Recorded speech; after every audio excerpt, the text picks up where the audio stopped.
Hello, welcome to the finale of the IB series. This is episode 6, I believe, and today we're just going to be going over some of my concluding thoughts about the IB program. You've heard about, the reason I chose to take IB. You heard about the mental side, the physical side, the social side. So here I'm just going to give you an overall summary of my experience.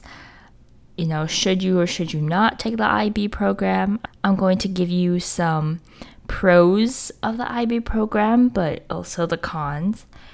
And at the end, I'm just going to answer the question, was IB worth it? So here we go. Let's start with the pros, because I think most of my commentary thus far has been rather negative. So I will admit that there are pros to taking IB. So first of all, you obviously get a very good education, and I'm obviously very lucky to have even been given the opportunity to take IB. So yes, IB is very difficult, but at the end of the day, it is a very high quality program that will set you up to get a good education and learning experience. So I definitely learned a lot more than I would have if I didn't take IB. And you also become more well-rounded because you're forced to take a bunch of different subjects at such a high rigor, and you're forced to explore things on your own and question things, and you're just held to a higher standard. And as a result, you just naturally become a better critical thinker. And IB definitely helped me in my first year of university. Like I said, a lot of the content you cover in IB is basically your first year university classes. So it definitely made the transition from high school to university a lot easier for me. I would probably say like 80% of the material was review, and then university just supplemented a little bit more. So I do know that this first year of university is really hard for some people, but for me, I think it was cushioned by by my IB background. So that definitely helped.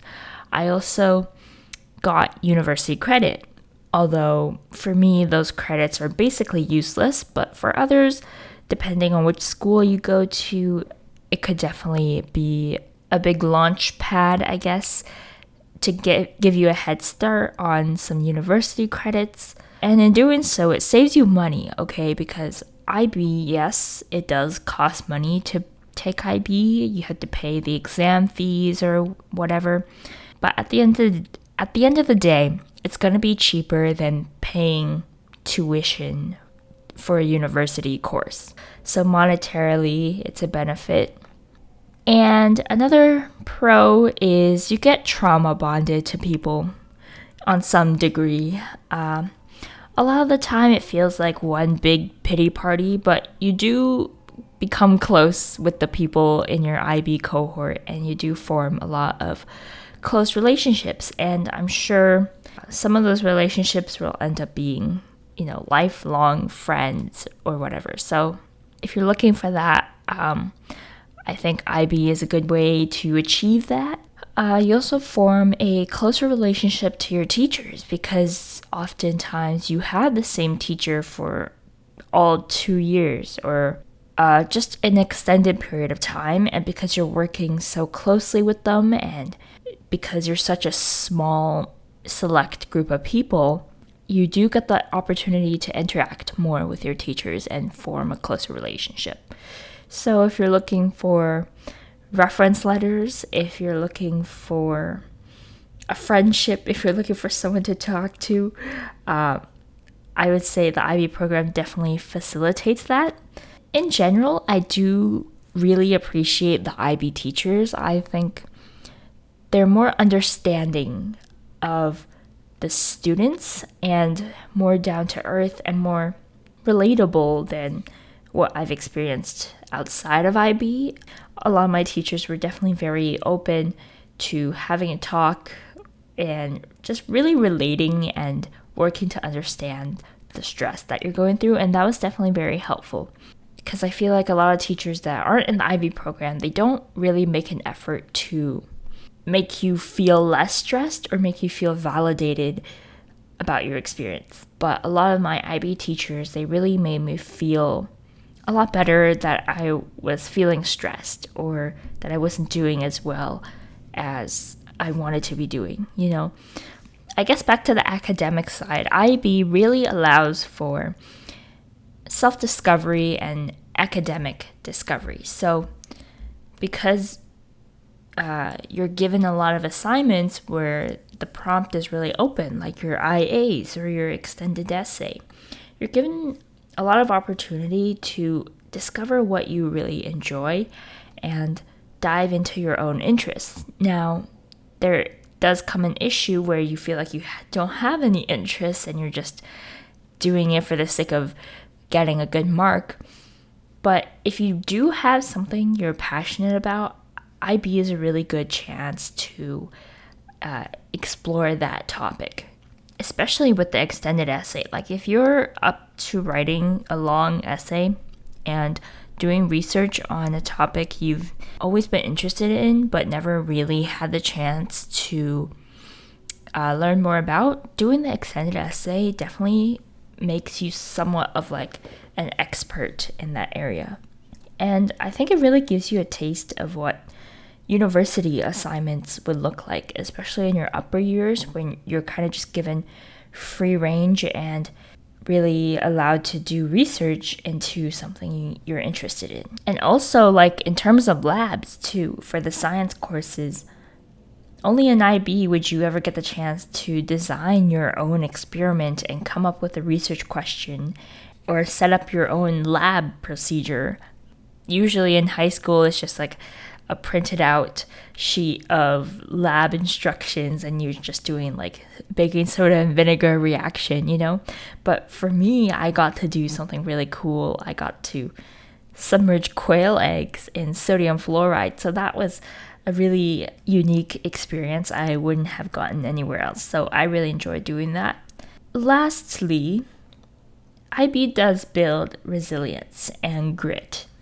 Even though I like to say that IB made my time management worse and did all these things, but I do think at the end of the day, it builds a lot of resilience, and if it doesn't, it makes you more aware of your own resilience. Because I would say IB is like one of the more challenging experiences in life, especially at such a young age. So being able to get through that, I think, is a good indication of your determination and just how strong you can be even in a time of stress. So for many people, that's empowering. For me, that's we'll get into that. But for many people, being able to get through the IB program, it builds a lot of resilience. And I will add in one tip here is sometimes in IB, you feel like you can't make it through to the end of the week. Like there's something really, really scary going on, like maybe your English oral presentation, and you just feel like you can't get through. What's good to keep in mind is that you've been through situations like this before. You've been through stressful weeks and you've made it. And the day moves on. So I think that's just a good reminder. You've been through this before, so you can go through this again.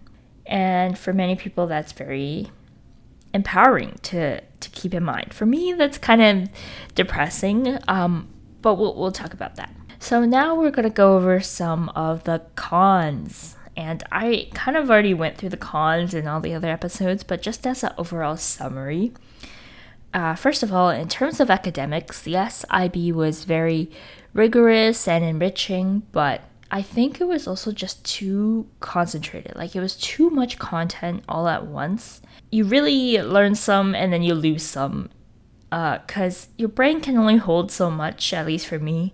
And so it felt like I would learn a lesson and then forget a lesson. And so a lot of the things I learned from IB were never really imprinted into my long-term memory. So a lot of that I have forgotten.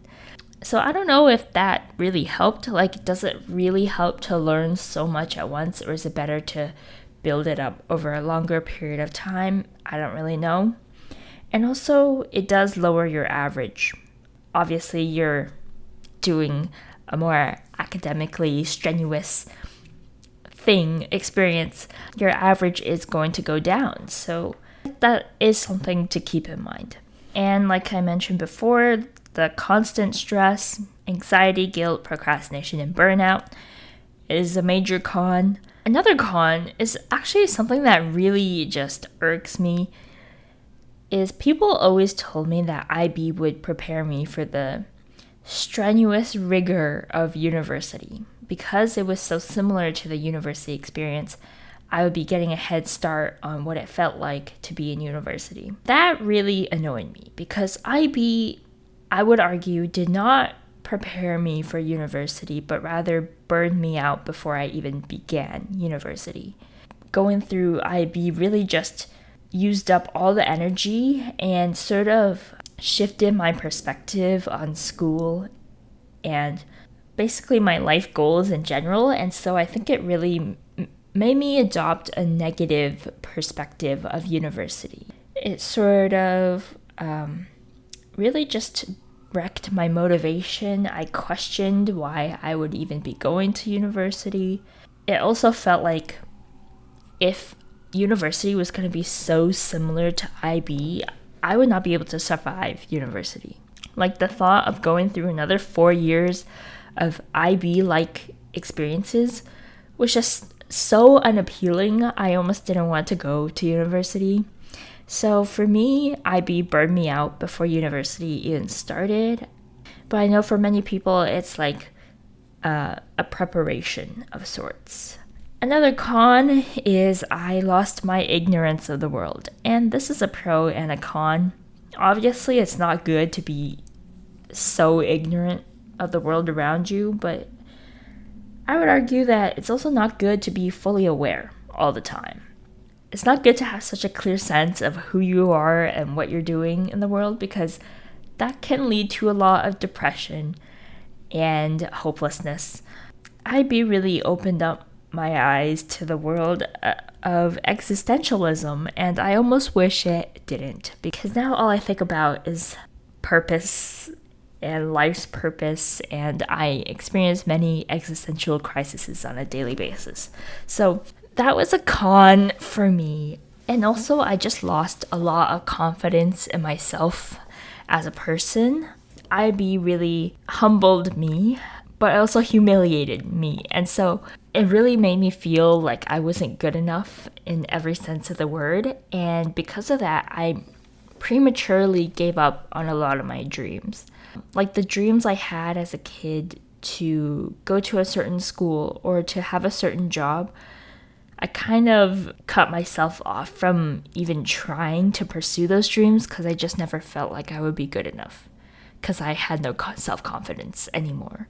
Since you're surrounded by so many smart people on a daily basis, you constantly feel like you're not good enough. And so I do think it just really degrades your self-confidence. Another thing is, as I mentioned before, you develop some lasting mental health issues. Even in present day, I'm still trying to process my IB experience. I still experience depression and anxiety. I still have bad sleeping habits. I still have bad working habits.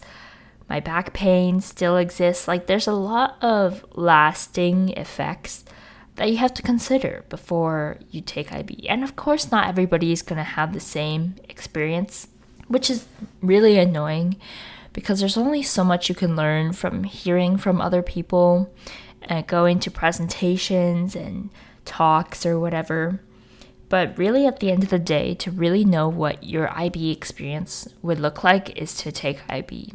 And that's unfortunate because once you're in it, you can't really get out of it. But I think that's just life in general, right? You can only prepare yourself for so much, but to really know what it would be like is to go through with it.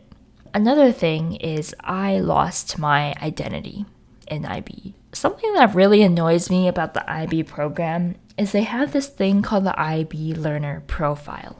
And it's just a list of all the attributes an ideal IB student would have. And the whole purpose of the IB program is to curate this person, is to curate you to become this IB learner. And in many ways, that stripped me of my identity. Like, this profile is basically creating the perfect human being, and every single person in IB sort of becomes this person. You become a clone of all these other people. And so I didn't really feel like I was authentically myself. And on top of that, you just don't have time for your hobbies. You don't really have time to explore your likes and dislikes.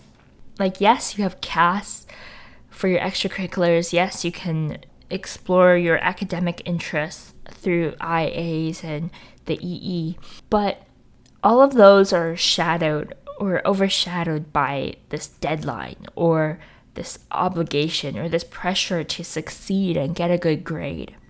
And so you never really have any time to fail. You don't have the time to explore something you might not be good at. You don't have the time to explore something you can quit 2 weeks later.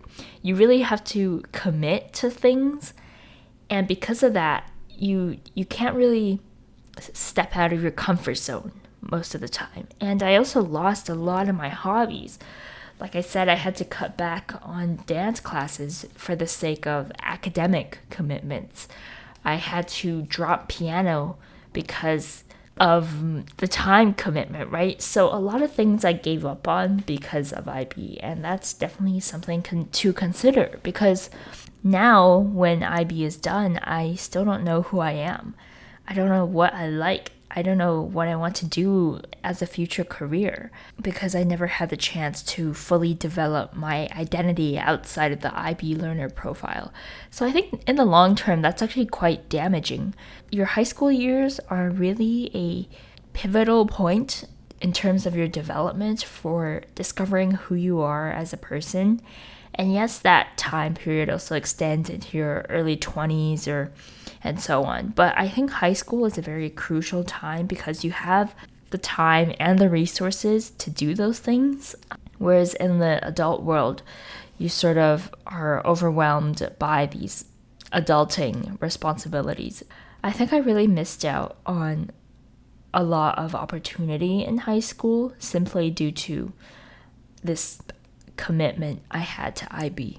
And overall, I think IB, to summarize, is like living your life at 3 times speed. Because the things you learn from IB and the things you experience in IB, I feel like most people would experience at some point in their life. It's just IB expedites that process and compounds it into 2 short years.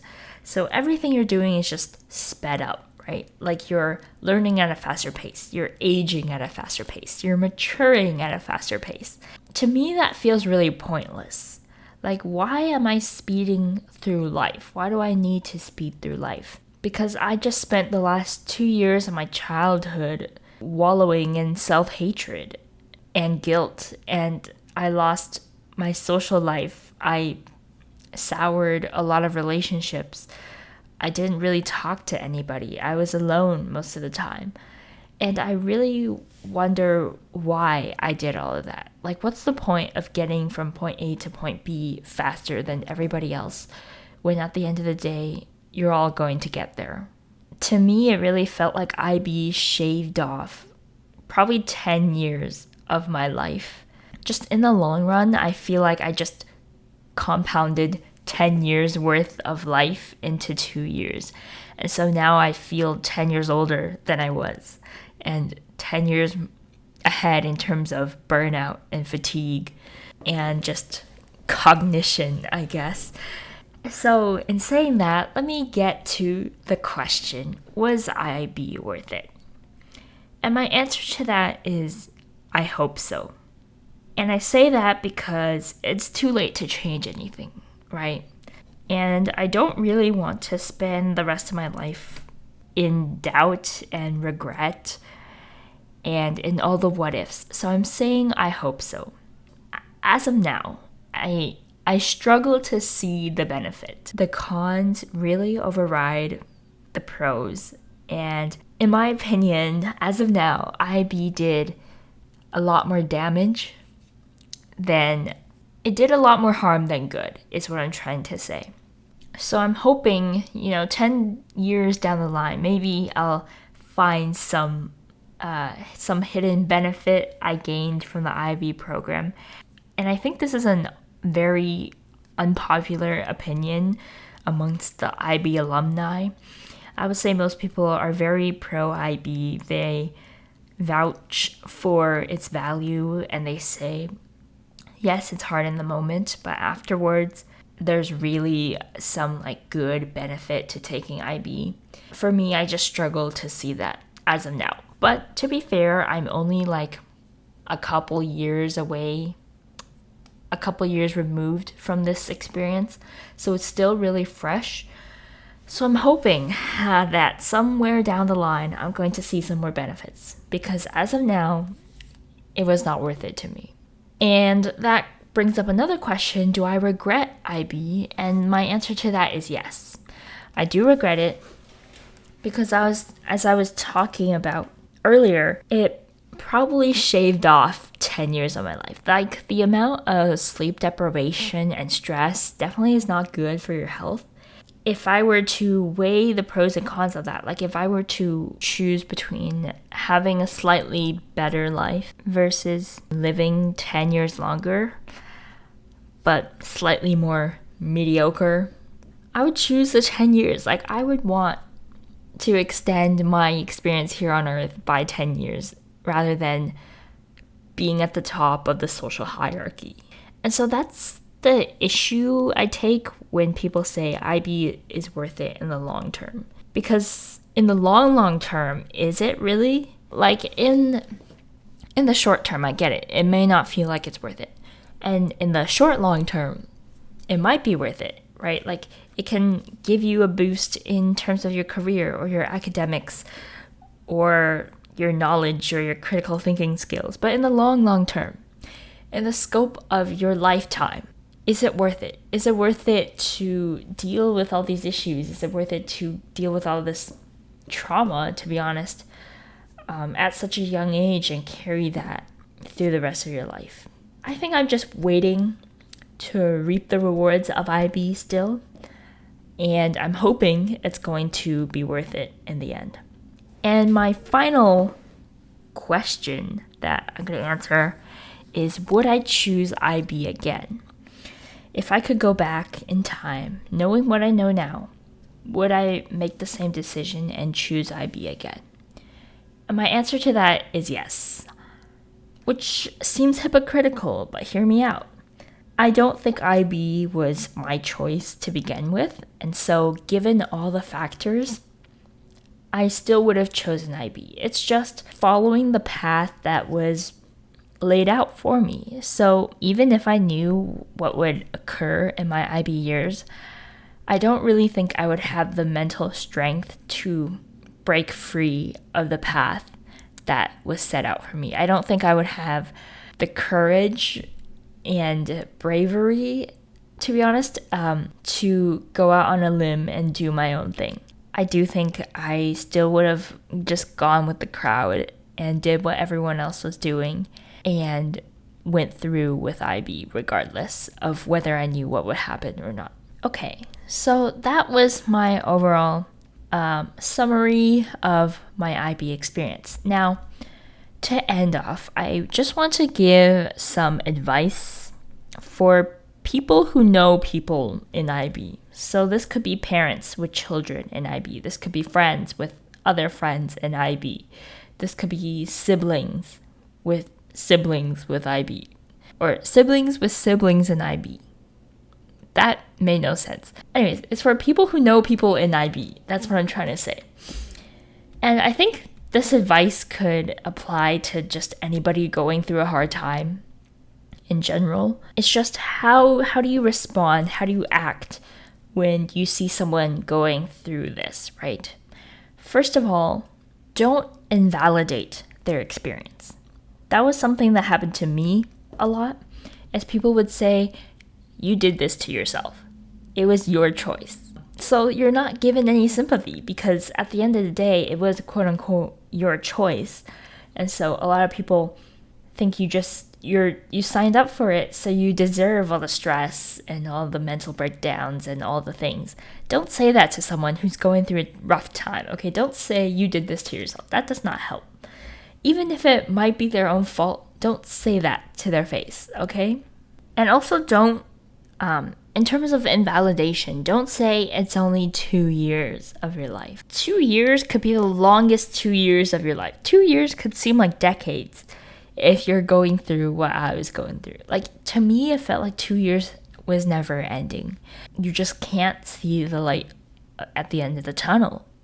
And so to say it's only 2 years or it's not that bad is really invalidating, and it just makes you feel worse about yourself. So don't say that to people.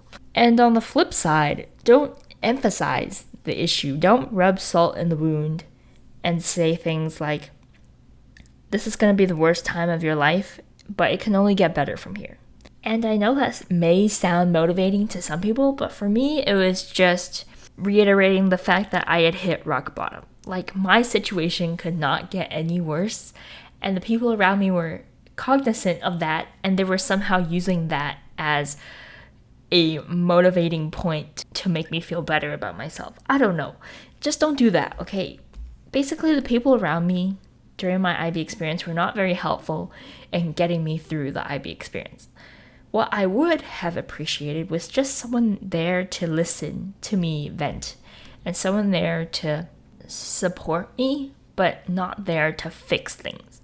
Don't try to fix things because you can't. The only way a person in IB can fix their problem is to go through with IB or quit IB. You can't really go through the process for them. So if you know someone in IB and they're having a hard time, just be there for them. Listen to them talk about their problems. Listen to them talk about their feelings. And understand that. Empathize with that. Don't try to fix it. Don't try to invalidate it.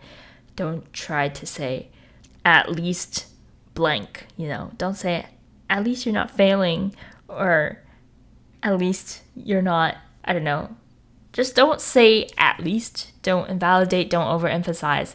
That's my advice for people going through IB. Yeah, that's about it for this series. Like I said at the very beginning, this was just my experience. So many people I know have had positive experiences. I actually don't know that many people who say they've had a negative experience, but maybe I just haven't talked to people. So if you're looking to go into IB, don't use this podcast as your sole resource, and also don't use other people as your sole resource. Really do your research, compile a diverse collection of experiences, of advice. Just take everything with a grain of salt. Look at it critically and decide if it's a good idea for you. Really take a look at the reason why you want to do IB, and if that why is strong enough and meaningful enough to you to where it can help you get back up in the hard times. And yeah, okay, so for this week's song recommendation, it's going to be Hurt by Johnny Cash. And this is a cover, but it might as well be the original song because it sounds completely different. I've shown this song to people and they just say it's an old man singing, but really just listen to the lyrics, okay? It's just so hauntingly beautiful. Like the lyric, what if I become my old friend? Everyone I know just goes away in the end. So good. Anyways, take a listen to that song. Try not to judge it for the fact that it's an old man singing with his guitar and piano. I just think this song is so meaningful, and I've played it on repeat probably 1,000 times. So give it a listen. I'll see you next week. Goodbye.